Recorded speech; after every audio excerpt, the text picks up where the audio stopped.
নমস্কাৰ, মই আবৃত্তি কৰিবলৈ লোৱা কবিতাটিৰ নাম মূলাইকাথনিৰ মানুহজন।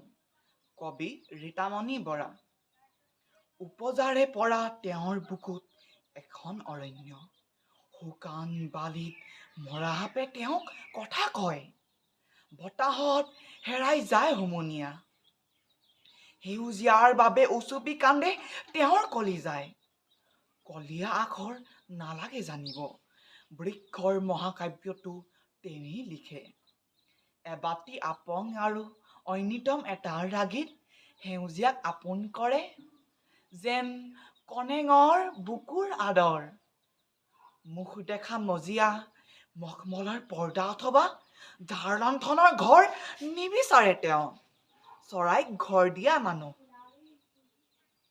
গছবোৰে কথা কয়, কেৱল তেওঁ শুনে, চৰায়ে গান গায়, কেৱল তেওঁ বুজে। তেওঁ জানে, গছ পৃথিৱীৰ প্ৰিয়তম সন্তান। গছবোৰ তেওঁৰ, তেওঁ গছবোৰৰ। সেউজীয়াৰ ভালপোৱা বিচাৰি তেওঁ ঘূৰি ফুৰে অৰণ্যৰ অলিয়ে গলিয়ে। মোৰ নাম শ্ৰী হিমজ্যোতি বৰুৱা। মোৰ ঘৰ তিনিচুকীয়া জিলাৰ কাকপথাৰত।